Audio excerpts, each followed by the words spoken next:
Amen. Voilà, donc aujourd'hui, tu peux mettre la deuxième diapo, Romain. L'enseignement, c'est la suite logique du dernier séminaire que nous avons eu sur l'unicité, pour ceux qui étaient là. Un seul Dieu, c'est ce que la Bible enseigne, manifesté comme Père dans la création, Fils dans l'incarnation, et comme Esprit Saint en émanation. Maintenant, je veux quand même vous accorder quelque chose. S'il y a un terme que vous ne comprenez pas, vous pouvez quand même demander.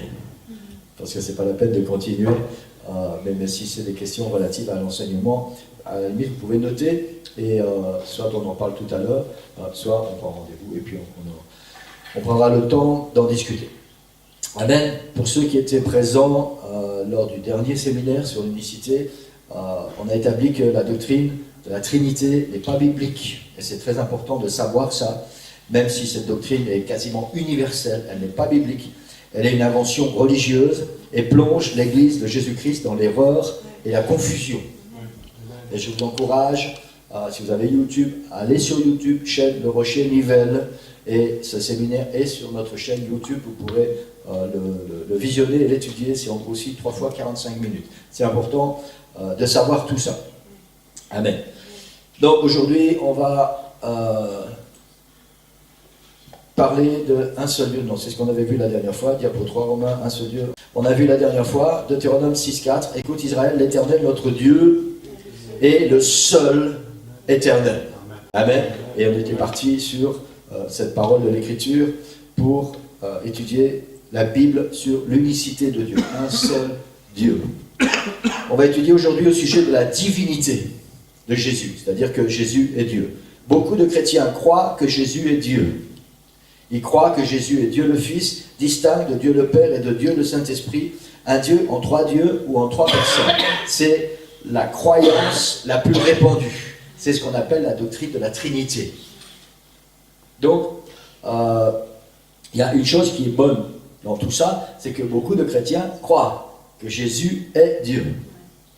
Mais après, ils ne savent pas de quel Dieu il s'agit, ni de quelle, excusez-moi ce terme, position Jésus occupe dans leur fameuse Trinité. Voilà. Donc, le but de ce mini-séminaire est de déterminer Jésus est-il dans la divinité, c'est la première diapo qu'on avait mis, Jésus est-il dans la divinité, ou la divinité est-elle en Jésus? C'est-à-dire, Jésus est-il tout ce qui est divin, ou Jésus fait-il partie de ce qui est divin? Et c'est tout à fait différent. On va étudier ça en détail aujourd'hui. Jésus est-il Dieu le Fils, ou est-il le Père éternel, le Dieu puissant, le Prince de la paix, comme la Bible enseigne? Et bien évidemment que, je vous ai dit ça, on ne va pas étudier tout ça sur 45 minutes, mais on va faire le maximum, 3 fois 45 minutes, on va faire le maximum pour poser des bonnes fondations et pour agrandir notre connaissance de qui est Jésus. On va aborder aujourd'hui dans ce mini-séminaire 3 aspects distincts de Jésus. Le premier, c'est l'humanité de Jésus. Le deuxième, c'est Jésus est Dieu. Et le troisième, c'est Jésus est le Dieu tout-puissant, le grand je suis. S'il y a au moins une chose sur laquelle les grandes majorités des chrétiens sont d'accord, c'est que Jésus est Dieu. Jésus est parfaitement homme et parfaitement Dieu. Amen. Une des réalités concernant Jésus est qu'il possède une double nature. Je crois que pour bien comprendre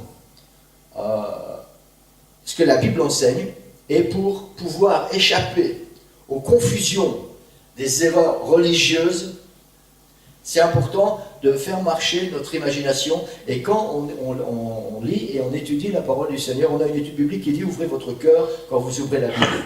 Et je crois que c'est important quand nous étudions la Bible, quand nous lisons la Bible, que ce soit ici à l'église ou que ce soit personnellement à la maison, dans une étude personnelle, c'est important de prier et de dire « Seigneur, aide-moi à comprendre ta parole ». Parce qu'il y a tellement de courants religieux maintenant, tellement de philosophies religieuses, tellement de dogmes qui se disent chrétiens et qui ne sont pas basés sur la Bible.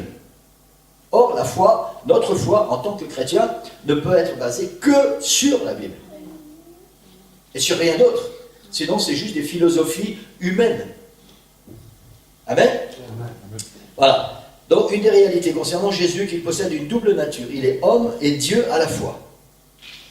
Mais bien plus que ça, il est en même temps le Dieu Tout-Puissant et Dieu manifesté en chair. Il est important de bien comprendre la double nature de Jésus. Dieu et homme en même temps. Souvent, les chrétiens ont l'habitude d'employer cette expression « Dieu fait homme » ou « le Dieu homme ». Et c'est vrai. On va, comme chaque fois, nous reporter à l'enseignement de la Bible qui est la seule autorité sur laquelle nous devons fonder nos enseignements et notre foi. 2 Timothée chapitre 3, versets 16 à 17, il est dit « Toute écriture, donc toute la Bible, est inspirée de Dieu, est utile pour enseigner, pour convaincre, pour corriger, pour instruire dans la justice, afin que l'homme de Dieu soit accompli et propre à toute bonne œuvre. » Donc ce verset nous dit que toute l'écriture, toute la Bible est inspirée de Dieu, et souvenez-vous de ces mots, inspirés de Dieu, parce que ça va nous servir encore, je pense que c'est dans la 3e partie, pour enseigner, pour convaincre, pour corriger, pour instruire dans la justice. Ça veut dire que nos fondements, en tant que chrétiens, doivent être fondés sur l'Écriture, la Bible. Amen. Voilà, vous pouvez, c'est pas parce que c'est un séminaire, vous pouvez aussi dire Amen, hein, si vous êtes d'accord. On va donc commencer avec cette affirmation que Jésus est homme. Voilà. Les Écritures nous donnent des preuves multiples de l'humanité véritable de notre Seigneur Jésus-Christ. En regardant ces preuves bibliques, nous verrons que la parole de Dieu révèle le Seigneur Jésus comme ayant une vraie nature humaine. Et on va voir pourquoi, après, c'est important de savoir que Jésus est pleinement, parfaitement homme. Jésus étant né à Bethléem, en Judée, au temps du roi Hérode. Ça, c'est dans Matthieu, chapitre 2, verset 1.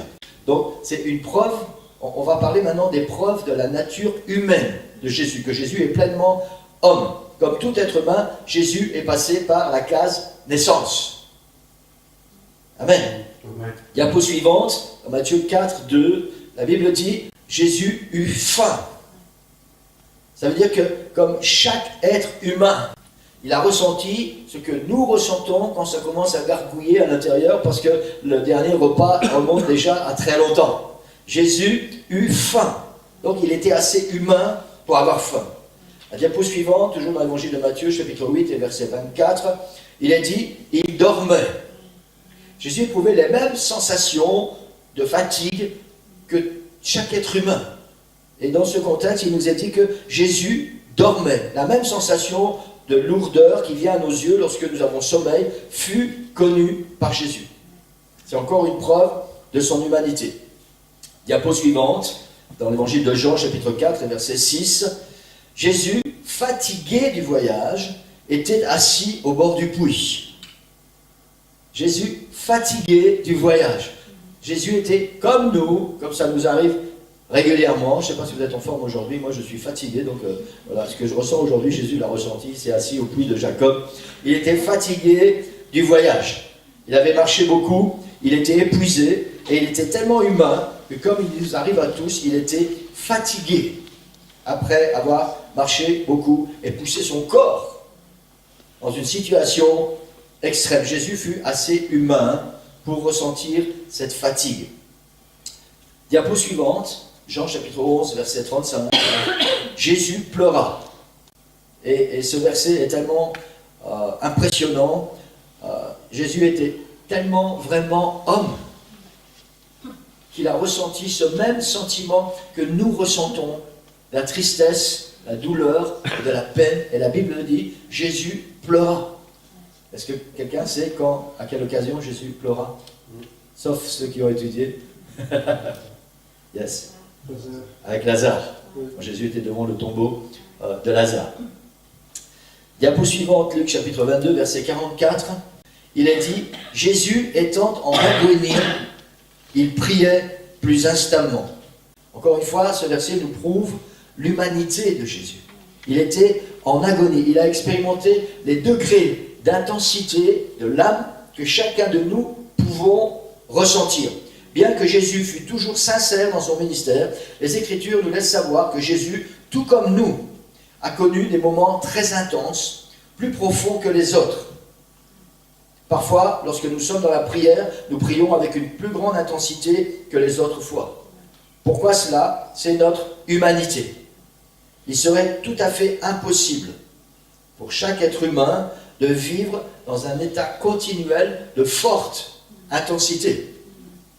Et pour Jésus, c'était la même chose, pour la simple raison qu'il était 100% homme, comme nous. Donc nous expérimentons des degrés différents d'intensité. Pour Jésus, c'était la même chose. Diapo suivante. Jean chapitre 19 et verset 5. Jésus sortit donc, portant la couronne d'épines et le manteau de pourpre. Et Pilate leur dit, voici l'homme. Pilate, dans ce récit qui va précéder la crucifixion, Pilate s'entretient avec Jésus, parce que les Juifs amènent Jésus à Pilate et ils veulent le faire mourir. Et Pilate s'entretient avec Jésus, il lui pose beaucoup de questions. Et finalement, après avoir discuté avec lui, après l'avoir examiné sous tous les angles, Pilate le fait fouetter et il amène Jésus dehors à tous ces Juifs et il leur dit, voici l'homme. C'est tout ce que Pilate a vu en Jésus, un homme. Diapo suivante, 1 Corinthiens, chapitre 15, verset 3. Christ est mort. 3 mots qui, à eux seuls, prouvent combien Jésus est vraiment humain. Christ est mort. Amen.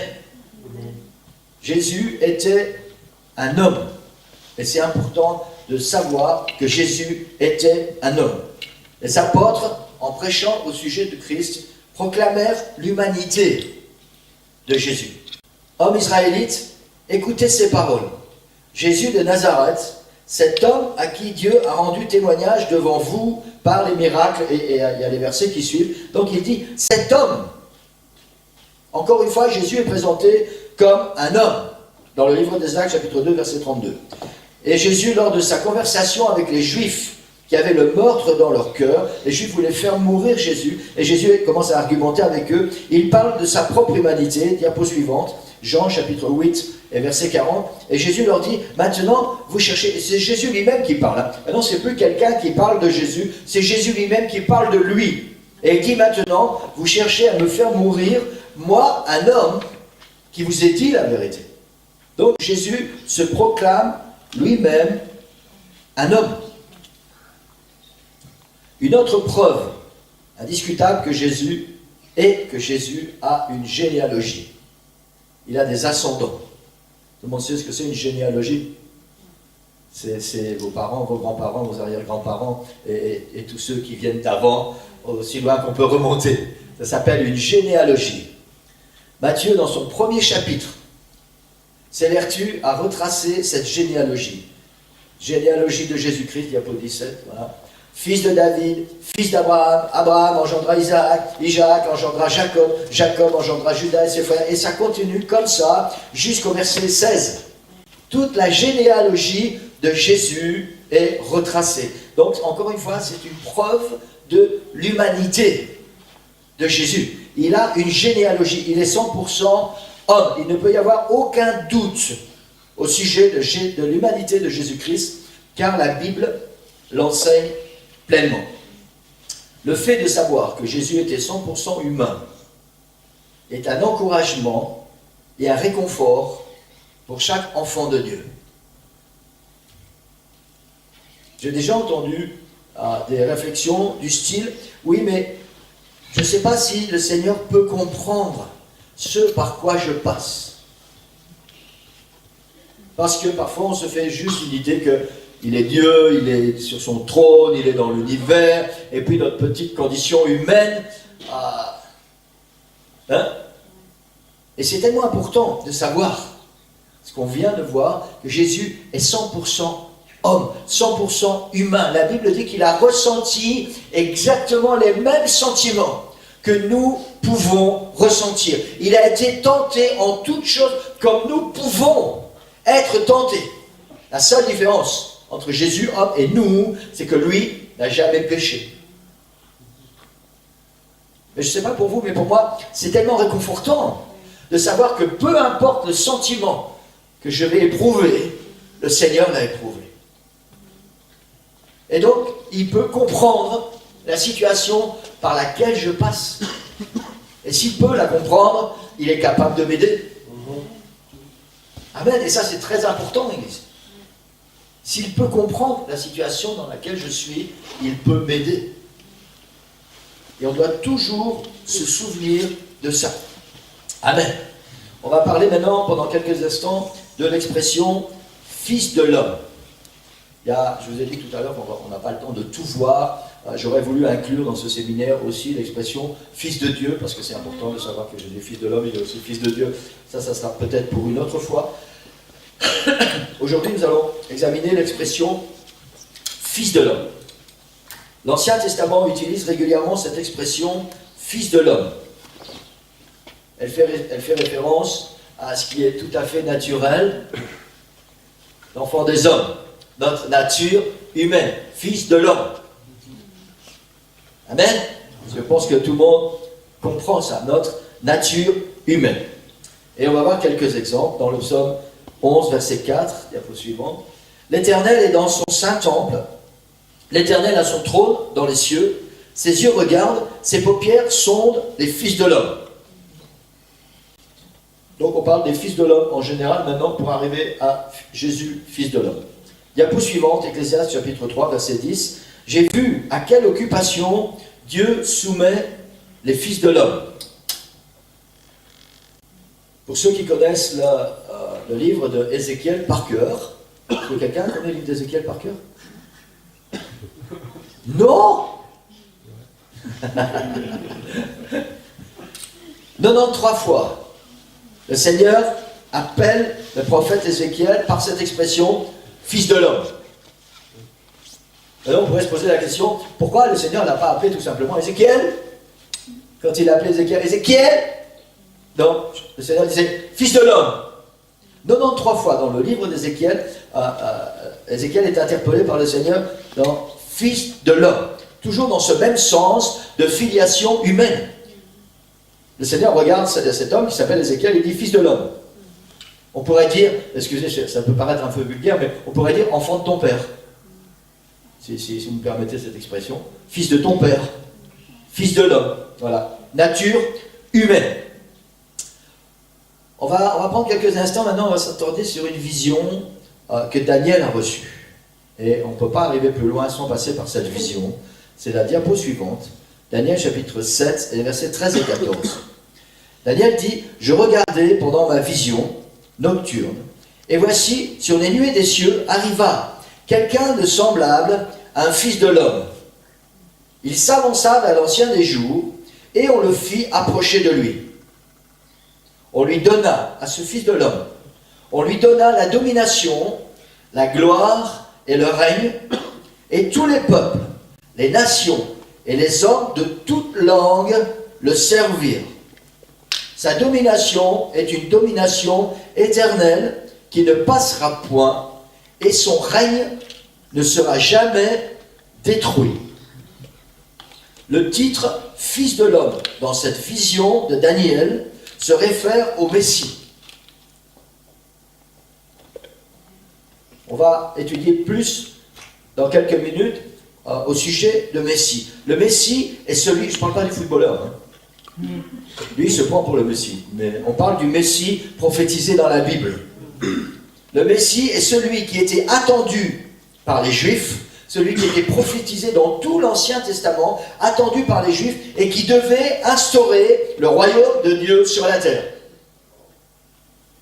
Et Daniel, dans sa vision, il voit ce Fils de l'homme, et il sait très bien que ce Fils de l'homme qu'il voit est symbole du Messie. Celui que le peuple d'Israël attend. La venue du Messie était prophétisée beaucoup de fois dans l'Ancien Testament, avec des détails qui ne pouvaient tromper personne. Diapo suivant, Michée chapitre 1, verset 5, chapitre 5, verset 1. Et toi, Bethléem Ephrata, petite entre les milliers de Juda, de toi sortira pour moi celui qui dominera sur Israël et dont l'origine remonte au temps ancien, au jour de l'éternité. Déjà, dans ce verset, on parle, le prophète Michée parle du Messie qui va venir. Diapo suivante, Ésaïe chapitre 7, verset 14, il dit « C'est pourquoi le Seigneur lui-même vous donnera un signe. Voici, la jeune fille deviendra enceinte, elle enfantera un fils, et elle lui donnera le nom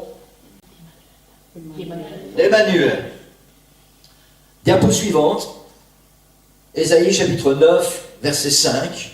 « Car un enfant nous est né, un fils nous est donné, et la domination reposera sur son épaule. On l'appellera admirable, conseiller, Dieu puissant, Père éternel, prince de la paix. » Ce verset fait toujours référence au Messie, et en même temps, il est toujours dans ce contexte du Fils de l'homme. Il parle, un enfant nous est né. Le Fils de l'homme, l'expression Fils de l'homme est un titre messianique qui appartient à Jésus. Je ne sais pas si tout le monde comprend, j'espère que oui. 88 fois dans le Nouveau Testament, quand Jésus parle de lui, Jésus qui parle de lui-même, il emploie l'expression Fils de l'homme. Ça veut dire que Jésus reconnaît pleinement sa nature humaine.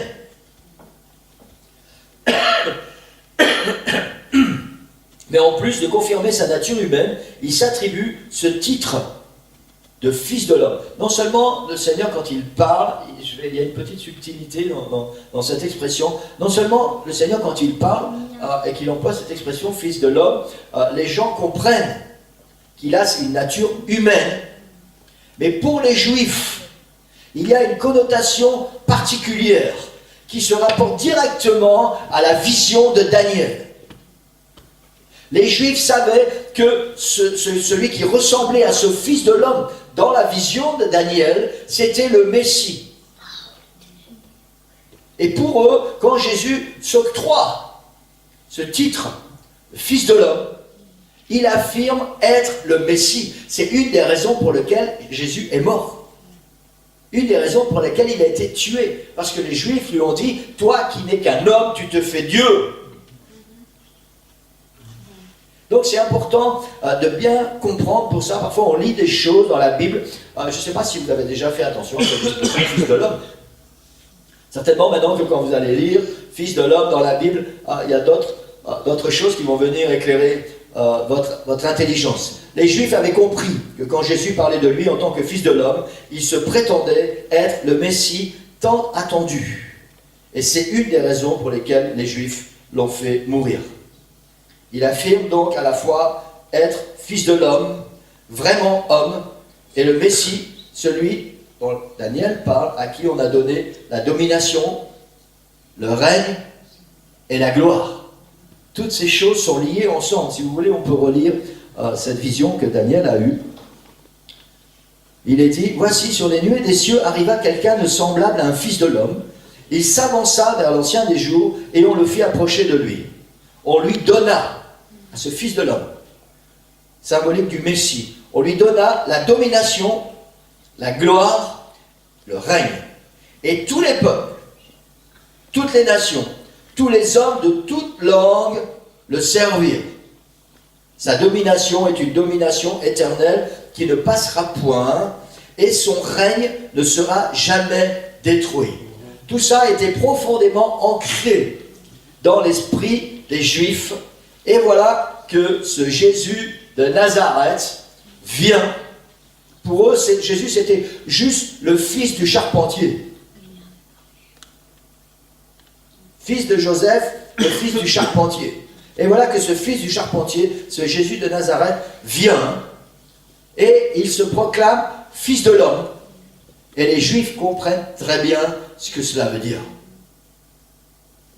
Et les Juifs pensent que Jésus est un usurpateur.